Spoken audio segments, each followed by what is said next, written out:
Good morning, students. Now we started our new chapter, electric circuit. Firstly, we explain the electric circuit. What is the electric circuit? Electric circuit is the circuit in which the many circuital elements, just like as resistance, key, battery, and so on. That means the many electrical components are added in the circuit या are joined in a combination is called the electric circuit. That means electric circuit में हम ये कह सकते हैं कि बहुत सारे elements अगर उसके अंदर कनेक्टेड हैं तो उन कनेक्टेड एलिमेंट से जो जाल बनेगा, जो हम कह सकते हैं कि एक नेट बनेगी, उस नेट को हम इलेक्ट्रिक सर्किट कहते हैं. ओके, अब इलेक्ट्रिक सर्किट की जब हम बात करते हैं, इलेक्ट्रिक सर्किट में कई टाइप के सर्किट्स होते हैं. जैसे कुछ तो होते हैं बहुत सिंपल सर्किट और कुछ होते हैं कॉम्प्लिकेटेड सर्किट, कॉम्प्लेक्स सर्किट जिसे हम कहते हैं. सिंपल सर्किट्स को सॉल्व करने में कोई प्रॉब्लम नहीं आती, लेकिन थोड़ी सी प्रॉब्लम हमें कहाँ अराइज होती है? कॉम्प्लेक्स सर्किट में. जहाँ पर कॉम्प्लेक्स सर्किट होगा वहाँ पर हमें प्रॉब्लम अराइज होगी. तो कॉम्प्लेक्स सर्किट को सॉल्व करने के लिए एक साइंटिस्ट हुआ किरचॉफ. एक साइंटिस्ट हुआ आपका किरचॉफ. किरचॉफ ने कॉम्प्लेक्स सर्किट को सॉल्व करने के लिए 2 लॉज दिए जिन्हें हम किरचॉफ लॉज के नाम से जानते हैं. तो Kirchhoff law, firstly we discuss the some terminology which are used in the Kirchhoff law. So stated that the terminology, first one is the junction. What is the junction? First one is junction. What is the meaning of junction? We draw a circuit. This is the resistance R, okay, and this is the cell of EMF epsilon 1 and its internal resistance R1. Now the another cell whose internal resistance R2 and the EMF is epsilon 2. Okay, now we give its the naming A, B, C, D, E and M. Okay. Now हम क्या बात कर रहे हैं? हम बात कर रहे हैं सबसे पहले जंक्शन की. जंक्शन क्या होता है? जंक्शन होता है the place at which the many circuit elements and the many ways are meeting. You कह सकते हैं many ways are meeting at the place, then this place is called the junction. जैसे Kota junction. Why we say the Kota junction? Because many trains are crosses at this point. उस point से many trains, यानी पूरे all India में हर जगह से train जो आती हैं वो उस जगह से क्रॉस होती हैं, तो उसको हम उस पॉइंट को पर्टिकुलरली हम बोलते हैं जंक्शन पॉइंट. तो जंक्शन पॉइंट यहाँ भी हम यही कहेंगे कि जहाँ पर 3 और मोर देन 3 ब्रांचेस जिस पॉइंट पर आकर मीट करती हैं उसे हम जंक्शन पॉइंट कहते हैं. 3 और मोर देन 3 ब्रांचेस. तो जैसे फॉर एग्जाम्पल यहाँ पर हम बात करें पॉइंट ए की, तो पॉइंट ए की अगर हम बात करते हैं तो देखिएगा ये first branch, this one first, जो पूरी की पूरी फर्स्ट ब्रांच है. ठीक है, इसको नाम भी दे देता हूं मैं चाहे तो आप B C A. First branch हो गई आपकी. Okay, now the second branch, this is the E F A, this is the second branch. Okay, and the third branch is the B A. Okay, तो now the 3 branches are added at a point A. Similarly अगर हम point B की बात करते हैं तो B पर कौन कौन हो गए? C D B. C D B के बाद में F E B and A B. तो these are the branches. तो हम ये कह सकते हैं कि the point at which the 3 or more than 3 branches are joined or are meeting, then this point is called the junction point. Okay, now we discuss about the branch. What is the branch? branch की अगर हम बात करते हैं तो हमें कहते हैं branch होती क्या है. सबसे पहले हम इस चीज को समझें. branch वो होती है जिसके अंदर करंट की वैल्यू चेंज नहीं होती, करंट की वैल्यू कांस्टेंट रहती है, उसे हम ब्रांच कहते हैं. तो यहाँ पर हम बात कर रहे हैं इस आर्म की. अगर मैं ये कहता हूँ कि ये करंट यहाँ फ्लो हो रही है इस तरह से, तो ये पूरी की पूरी करंट इस पूरे लूप में, इस पूरे ब्रांच में सेम चलेगी, उसमें कोई चेंजेस नहीं आएगा. इसी तरह से ये करंट अगर ऐसे फ्लो होगी तो इस वाली ब्रांच में करंट की वैल्यू में कोई चेंजेस नहीं आएगा. तो कहने का मतलब ये होता है कि the part of electric circuit in which the value of current remains same, जिसके अंदर वैल्यू ऑफ करंट सेम होता है उसे हम ब्रांच कहते हैं. तो ब्रांच के अंदर जब हम वैल्यू ऑफ करंट की बात करते हैं तो वैल्यू ऑफ करंट हमेशा क्या रहेगा? उसके अंदर सेम रहेगा. तो यहाँ पर अगर हम बात करें सर्किट की, तो सर्किट को जब हम बात करते हैं एक चीज और कि जो ब्रांचेस होती हैं वो 2 जंक्शन पॉइंट्स के बीच में कनेक्टेड होती है. जब हम ब्रांचेस की बात करते हैं तो ब्रांचेस 2 जंक्शन पॉइंट में कनेक्टेड होगी. जैसे हम यहाँ बात कर रहे हैं this is A and B point, तो ये ब्रांच हो गई ए सी डी बी. ठीक है, ये ब्रांच हो गई ए एफ ई बी. तो यहाँ पर 2 सर्किट पॉइंट्स के बीच में जो कनेक्टेड होगा this is called the branch. Okay, अब यहाँ हम बात करते हैं लूप की। लूप क्या होता है? थर्ड टर्मिनोलॉजी जो है वो है लूप। तो फर्स्ट तो जंक्शन हो गया, जंक्शन में जहाँ पर बहुत सारे ब्रांचेज आकर कनेक्ट होती हैं। सेकंड हो गया आपका जो हमने बात की थी यहाँ पर ब्रांच की, ब्रांच के अंदर वैल्यू ऑफ करंट सेम रहती है। और थर्ड हो गया आपके लूप। लूप क्या होता है? जिसके अंदर electric circuit different circuital element से मिलकर बनते हैं और क्लोज्ड सर्किट होता है। यहाँ पर हम बात कर रहे हैं क्लोज्ड सर्किट की। तो the closed circuit in the different electrical element are connected is called the loop। तो यहाँ पर कौन कौन से लूप हो गए आपके सामने? एक लूप तो हो गया A B D C A, first loop is this. Second loop हो गया आपका A F E B A, ये आपका सेकंड लूप हो गया। इसके बाद में एक लूप हो गया आपका A C D D E F A। तो ये पूरा का पूरा एक लूप बन गया। तो लूप का मतलब ये होता है क्लोज्ड सर्किट, इसको हम कहते हैं क्लोज्ड सर्किट, जिसके अंदर बहुत सारे इलेक्ट्रिकल एलिमेंट्स कनेक्टेड होते हैं, वो आपका लूप कहलाता है। This is called the loop. तो ये थ्री टर्मिनोलॉजी हमें अच्छी तरह समझ में आ गई, क्योंकि ये तीनों टर्मिनोलॉजी अभी हमारे लॉज में काम आएंगी। First one is the junction, second one is branch and third one is the loop. Okay, now we starting our Kirchhoff law. Kirchhoff law क्यों दिया गया था? For solving the complex circuits Kirchhoff gives the two laws. Okay, तो अब Kirchhoff के to laws क्या क्या है वो हम देखते हैं। तो सबसे पहले यहां पर हम लेते हैं Kirchhoff first law. Kirchhoff first law, या फिर इस लॉ को हम कहते हैं जंक्शन लॉ। इसको हम बोलते हैं जंक्शन लॉ, या फिर इसे हम कहते हैं करंट लॉ। तो ये करंट लॉ भी कहलाता है। तो तीन नाम हो गए इस लॉ के अकेले, इस किरचॉफ लॉ के तीन नाम हो गए, Kirchhoff first law, junction law और करंट लॉ। तो अब किरचॉफ फर्स्ट लॉ या जंक्शन लॉ या करंट लॉ होता क्या है, इस चीज को हम थोड़ा सा समझेंगे। तो किरचॉफ ने ये कहा कि किसी भी पर्टिकुलर पॉइंट पर, इस लॉ के हिसाब से, according to it the algebraic sum of all the currents at a junction value या at a junction point in the circuit is zero।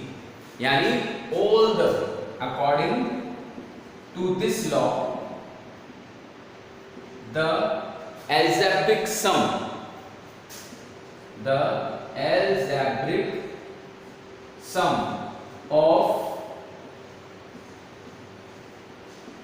all the current at a junction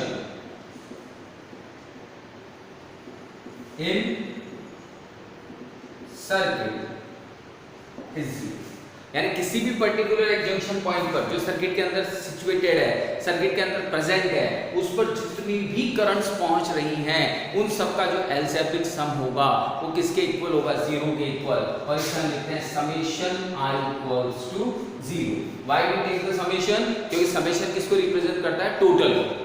summation means total. तो total current की value zero हो गई। तो Kirchhoff का first law ये कहता है कि किसी भी एक पर्टिकुलर पॉइंट पर, सर्किट के अंदर एक पर्टिकुलर पॉइंट कौन होता है? जंक्शन।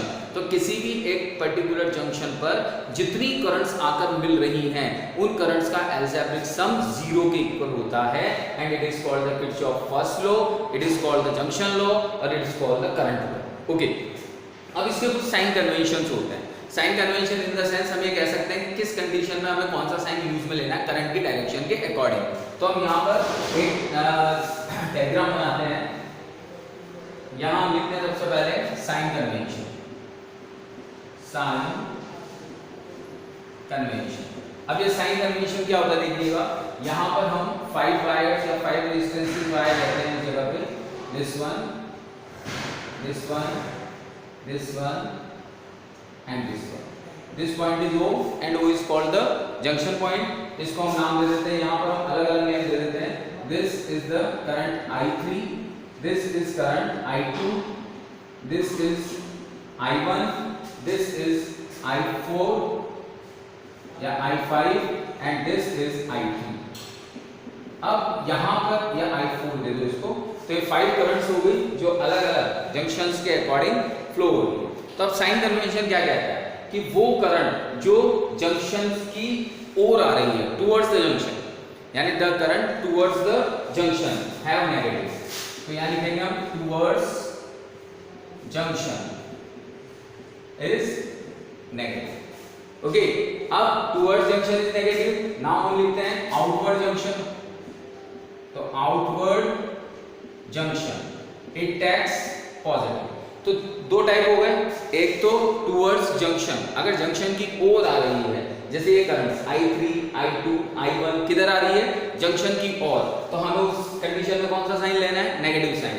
और जो करंट जंक्शन से दूर जा रही है तो उस कंडीशन में हमें कौन सा साइन लेना है, पॉजिटिव साइन। तो अगर टूवर्ड्स जंक्शन है then we take negative, and अगर आउटवर्ड द जंक्शन है देन वी टेक पॉजिटिव। तो जब हम यहाँ पर फिगर के अकॉर्डिंग और लो के अकॉर्डिंग, फिगर के अकॉर्डिंग और किरचॉफ फर्स्ट लो के अकॉर्डिंग जब हम इसको अरेंज करते हैं, तो किरचॉफ फर्स्ट लो क्या कहता है कि at a junction point the algebraic sum of the total current becomes zero, ये कहता है। तो अब according to the sign convention हम लिखते हैं, तो जो जंक्शन की ओर आ रही है वो नेगेटिव होगी, तो I1, I2, I3 towards the junction, तो -I1, -I2, -I3, I4 and I5 outward the junction, then it take the positive, और इन सबका अलजेब्रिक सम किसके इक्वल हो जाएगा, जीरो के इक्वल। तो इन सबका अलजेब्रिक सम हो गया जीरो के इक्वल। तो अब यहाँ पर हम लिखते हैं I4 plus I5 equals to I1, I2, I3।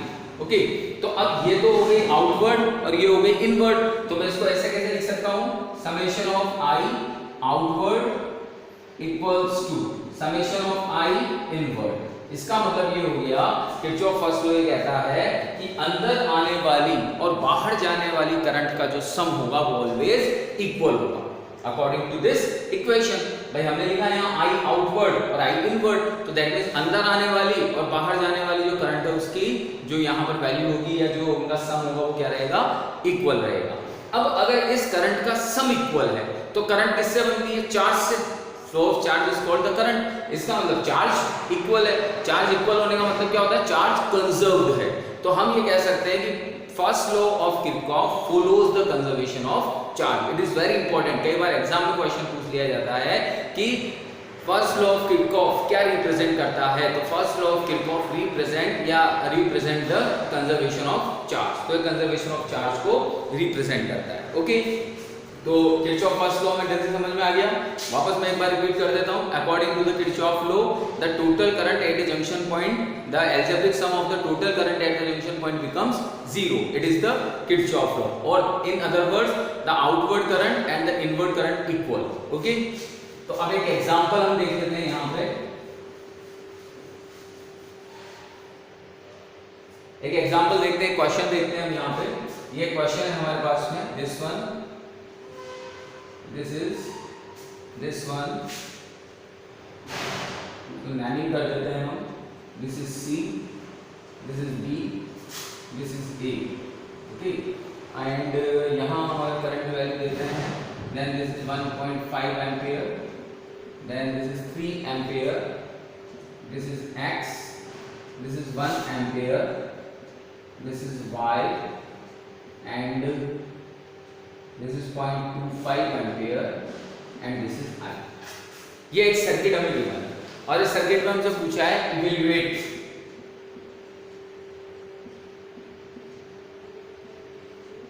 Value of I।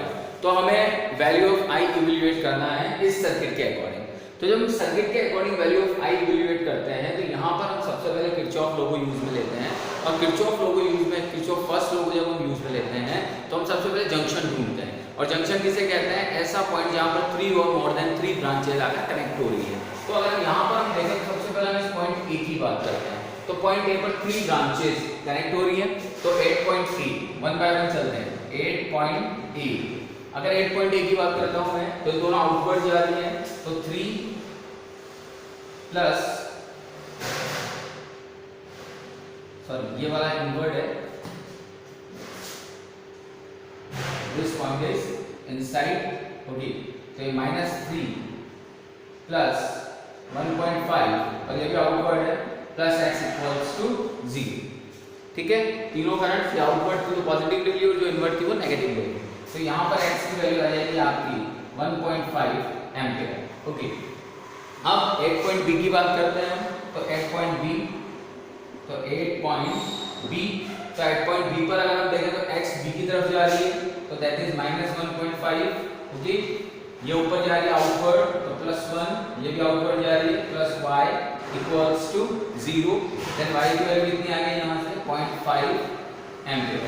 Okay now अब 8 पॉइंट सी की बात करते हैं। तो 8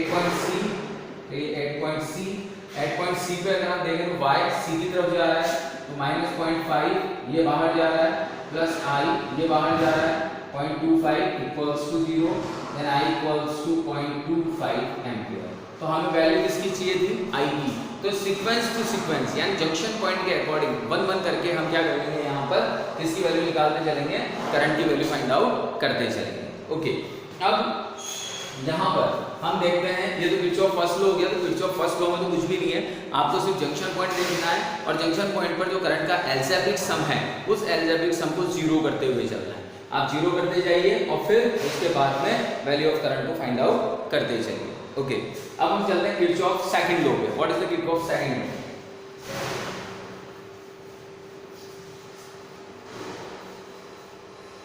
तो हम लेते हैं यहाँ पर किरचॉफ सेकंड, इसको हम वोल्टेज लॉ भी कहते हैं, ठीक है, इसको वोल्टेज लॉ भी बोला जाता है और इसको लूप लॉ भी बोला जाता है। तो किरचॉफ सेकंड लॉ के अंदर हम क्या क्या लेते हैं, यहाँ पर किरचॉफ सेकंड लॉ को हम वोल्टेज लॉ भी कहते हैं और लूप लॉ भी कहते हैं। तो अब किरचॉफ सेकंड लॉ होता क्या है, हमें कहते हैं कि इस लॉ के अंदर किसी भी क्लोज्ड लूप का जो टोटल पोटेंशियल डिफरेंस है, टोटल वोल्टेज है, वो जीरो होता है। यानी the algebraic sum of the potential the total potential in closed loop becomes zero. तो यहाँ पर हम ये कह सकते हैं कि जब हम बात कर रहे हैं यहाँ पर वोल्टेज लॉ की या लूप लॉ की, तो लूप में आपको पहले भी बता चुका हूँ, लूप का मतलब होता है सर्किट। सर्किट कैसा? Closed circuit. तो किसी भी क्लोज्ड सर्किट का अगर टोटल पोटेंशियल जीरो है तो वो आपका किरचॉफ सेकंड लॉ होगा। तो यहां पर हम लिखते हैं कि according to Kirchhoff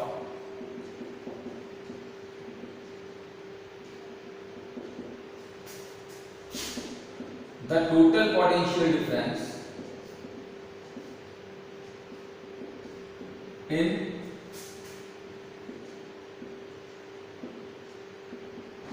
a closed loop becomes zero, ठीक है, that is summation v equals to 0। इसी को हम दूसरी तरह से डिफाइन कर सकते हैं। इसको हम दूसरी तरीके से कैसे डिफाइन कर सकते हैं कि अगर हम बात करते हैं यहाँ पर कि टोटल सम ऑफ ईएमएफ है ना, जैसे एक सर्किट लेते हैं हम, जैसे मैंने एक सर्किट लिया, यहाँ पर ये रेजिस्टेंस R कनेक्टेड है, ये एप्सिलॉन की बैटरी लगी हुई है यहाँ पर। तो टोटल ईएमएफ इसकी वजह से करंट फ्लो होगा, करंट फ्लो होगा तो यहाँ पर पोटेंशियल डिफरेंस कितना क्रिएट होगा, V इक्वल्स टू IR, ये क्रिएट होगा। भाई ये ईएमएफ एप्सिलॉन ईएमएफ की बैटरी है, यहाँ पर हम लोगों ने एक रेजिस्टेंस कनेक्टेड कर रखा है R। अब यहाँ से करंट फ्लो हुआ, करंट ने क्या किया, रेजिस्टेंस के एंड्स पे पोटेंशियल क्रिएट किया कितना, V इक्वल्स टू IR। तो आपका सेकंड लॉ किरचॉफ का एक और डेफिनेशन हम कह सकते हैं कि टोटल ईएमएफ का सम और रेजिस्टेंस के एंड्स पे जो पोटेंशियल डिफरेंस क्रिएट हुआ है उसका सम आपस में इक्वल होगा। वापस टोटल ईएमएफ का सम और रेजिस्टेंस के एंड्स पे जो पोटेंशियल डिफरेंस क्रिएट हुआ है उसका सम आपस में इक्वल होंगे, that is summation epsilon equals to summation IR। क्योंकि यहाँ पर IR अपने आप में क्या है, IR अपने आप में रेजिस्टेंस के एंड्स पे क्रिएट हुआ पोटेंशियल डिफरेंस है और एप्सिलॉन क्या है, EMF। तो टोटल EMF और टोटल पोटेंशियल डिफरेंस, कौन सा potential difference, at the ends of the resistance is equal. Okay, that is summation epsilon equals to summation epsilon R। और ये किस पर बेस्ड है, पहला वाला लॉ बेस्ड था कंजर्वेशन ऑफ चार्ज पे and it is based on conservation of energy. ये ध्यान रखिएगा, ये दोनों चीजें बहुत इंपॉर्टेंट है, ये पूछी भी जाती है एग्जाम में कि कंजर्वेशन ऑफ चार्ज पर तो किरचॉफ फर्स्ट लॉ डिपेंड करता है और कंजर्वेशन ऑफ एनर्जी पर किरचॉफ सेकंड लॉ डिपेंड करता है। तो अब इसका साइन कन्वेंशन क्या है, थोड़ा ये इंपॉर्टेंट है तो इसको समझिएगा साइन कन्वेंशन को।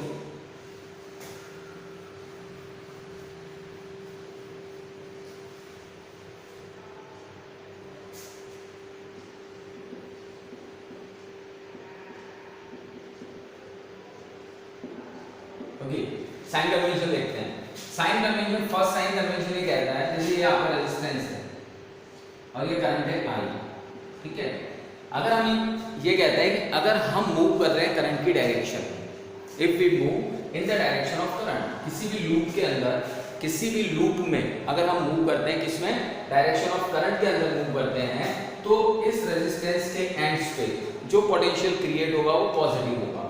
दैट इज, इसको बोल देते हैं P, इसको बोल देते हैं Q, that is Vp minus Vq equals two plus IR if we moving in the direction of current, okay, and if we moving in the opposite direction of current, then Vq minus Vp equals to minus IR। तो ये चीज हमें बहुत अच्छी तरह से sign convention में ध्यान रखनी है कि अगर हम डायरेक्शन ऑफ करंट में मूव करते हैं, तो डायरेक्शन ऑफ करंट में मूव करने पर रेजिस्टेंस के एंड्स पे जो पोटेंशियल क्रिएट होगा वो पोटेंशियल पॉजिटिव होगा, और अगर हम opposite direction of current move करते हैं, यानी जिधर करंट जा रही है अगर हम उसके अपोजिटली मूव करते हैं, तो उस कंडीशन में जो यहाँ पर पोटेंशियल डिफरेंस क्रिएट होगा वो नेगेटिव होगा। Got it? ओके। अब थर्ड इसका जो साइन कन्वेंशन है वो ये कहता है कि अगर हम बैटरी के पॉजिटिव टर्मिनल से नेगेटिव टर्मिनल की ओर मूव करते हैं, अगर हम बैटरी के पॉजिटिव टर्मिनल से नेगेटिव टर्मिनल की ओर चलते हैं, तो जो ईएमएफ होगा वो पॉजिटिव होगा। ठीक है, साइन कन्वेंशन है, ध्यान रखना है। और अगर हम नेगेटिव से पॉजिटिव की ओर चलते हैं तो जो ईएमएफ होगा वो नेगेटिव होगा। तो चार साइन कन्वेंशन हो गए आपके कि अगर आप करंट की डायरेक्शन में चलते हैं then potential difference becomes positive, if you moving in the opposite direction of current then the potential difference becomes negative, if you moving from the terminal positive to negative of battery then your EMF is positive, and if you moving from negative to positive terminal of battery then your EMF is negative. So these are the four sign convention which are used in Kirchhoff second law. Got it? Okay, so now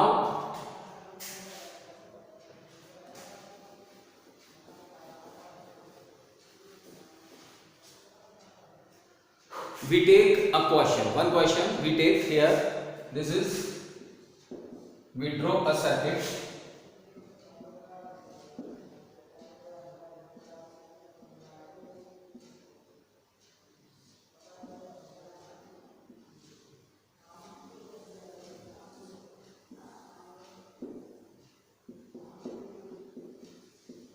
fourteen volt ले लेते हैं इसको।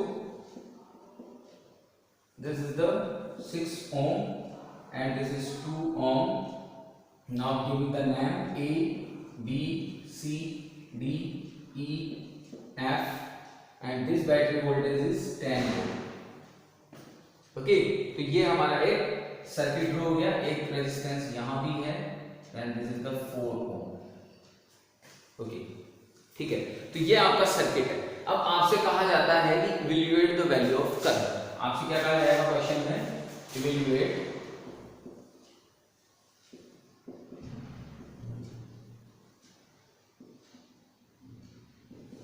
the value of current। Okay, तो अब सबसे पहली चीज हमें ये देखना है कि भाई करंट कहाँ से फ्लो होगी। कई बार क्वेश्चन में करंट भी दे दी जाती है और कई बार नहीं भी दी जाती, तो हमें खुद को भी ड्रॉ करनी पड़ती है करंट। तो हमें ध्यान रखना है कि करंट हमें ड्रॉ कैसे करनी है। तो यहाँ पर जैसे ये फर्स्ट बैटरी है, तो यहाँ से जो करंट चली उसको नेम ले दिया हमने I1। ओके, ये सेकंड बैटरी है, यहाँ से करंट चली, इसको हमने नेम कर दिया I2। अब थोड़ा सा हमें समझना पड़ेगा कि ये I1 करंट ये पूरा इस तरह से जाएगी, ठीक है, ये यहाँ पे पहुंची इस जगह, इसमें से I1 जब यहाँ पहुंची तो इसमें से कौन निकल रही है? एक तरह से देखा जाए तो इस वाली ब्रांच में कौन जा रही है? I2। तो I1 जब यहाँ पहुंचेगी तो I2 इसमें से क्या होगी? आउटसाइड निकलेगी। तो यहाँ क्या आ गया? I1 माइनस I2, जो बचेगी वो किधर आ जाएगी? नीचे। समझिएगा ध्यान से, भाई बैटरी के प्लस से I2 चले, ठीक है, ये तो इधर गई, लेकिन ये वापस माइनस पे भी तो आएगी ना, भाई लूप तो पूरा करेगी ये आगे, यूं आगे पूरा तो करेगी। तो यहाँ से जब ये I1 चलेगी तो I1 जैसे ही जंक्शन पे पहुंची, इसे दो रास्ते मिल गए जाने के लिए, तो दो रास्ते मिल गए तो इसने I2 वाली को तो I2 की तरफ भेज दिया, और बची कितनी? I1 माइनस I2, इसको हमने I3 से डिनोट कर दिया, ये नीचे आ गया। ठीक है भाई, इस जगह पर आने के बाद इसने I2 रवाना कर दी, भाई I2 तो जा, और बची कितनी? I1 minus I2। अब ये I1 माइनस I2 जब यहाँ पहुंचेगी, समझिएगा, देखो अभी क्लियर हो जाएगा, जब ये I1 माइनस I2 यहाँ पहुंचेगी तो इधर से कौन आ रही है? I2। तो I1 minus I2 plus I2, तो I2 से I2 कैंसिल, तो ऊपर कौन गई? I2। क्लियर हो गया? तो यानी I1 की I1 मिल गया फर्स्ट लूप में हमें। ओके, अब दूसरी चीज कि जब हम करंट देख लेते हैं, जब हमने करंट देख लिया, हमने करंट की डायरेक्शन देख ली और करंट निकालना हमने सीख लिया, तो अब हमारे सामने क्वेश्चन ये अराइज होता है कि इनकी वैल्यू निकालने के लिए हमें पहले लूप डिवाइड करने पड़ते हैं। लूप डिवाइड करने का मतलब ये होता है कि आपको क्लोज्ड सर्किट देखने पड़ते हैं कि आप गिवन सर्किट में या गिवन क्वेश्चन में कितने क्लोज्ड सर्किट बना सकते हैं। ओके, तो यहाँ पर अगर हम ध्यान दें तो यहाँ मेरे पास में 2 लूप बन सकते हैं। This is the loop 1 and this is loop 2। मैं 2 लूप यहाँ पे बना सकता हूँ। तो यहाँ पर ये लूप 1 हो गया आपका और ये लूप 2 हो गया, ठीक है, लूप भी बन गए। अब मैंने अभी आपको बताया था कि अगर करंट की डायरेक्शन में जाएंगे या उसके अपोजिट जाएंगे या बैटरी की डायरेक्शन में आएंगे या उसके अपोजिट आएंगे, तो ये तो तब होगा जब आप मूव करोगे। अब मूव कैसे करें लूप के अंदर, तो ये हमारे ऊपर डिपेंड करता है। It is completely depend on us. ये हमें सोचना है कि हमें मूव कैसे करना है। हम क्लॉकवाइज घूमें, हम एंटी क्लॉकवाइज घूमें, ये हमें देखना है। तो हम सबसे पहले क्या करते हैं, हमारी इच्छा है, ऐसा कुछ नहीं, जबरदस्ती नहीं कि मैं क्लॉकवाइज घूमूं तो आपको भी क्लॉकवाइज घूमना है। आपको सिर्फ ये समझना है कि लूप सिस्टम कैसे पकड़ते हैं और लूप में चलते कैसे, ठीक है। तो मैं फर्स्ट लूप लेता हूँ, इसके अंदर हम घूमते हैं क्लॉकवाइज, और सेकंड लूप में लेता हूँ, इसके अंदर हम घूमते हैं एंटी क्लॉकवाइज। फर्स्ट लूप में तो कैसे घूमे क्लॉकवाइज, और सेकंड लूप में कैसे घूमे एंटी क्लॉकवाइज। तो यहाँ पर मैं लिखता हूँ सबसे पहले loop 1, loop first. Loop first क्या हो गया तुम्हारा, क्लॉकवाइज घूम रहे हो तो यहाँ से चलो, लूप फर्स्ट हो गया तुम्हारा A B C F A, पूरा A तक पहुंचना है वापस, क्योंकि क्लोज करना है इसको, तो A B C F A, ठीक है। तो यहाँ पर जब ये A B C F A लिखते हैं हम, या इसको इधर लिख देते हैं हम लूप फर्स्ट, यहाँ लिख देते हैं इसको loop first A B C F A, तो लूप फर्स्ट हो गया तुम्हारा। अब A B C F A, तो सबसे पहले A से कहां चलोगे, B पे, तो A से B पे गए तो बैटरी के प्लस से माइनस, तो बैटरी के प्लस से माइनस आओगे तो ये वोल्टेज क्या आएगा, पॉजिटिव, तो ये पॉजिटिव 14।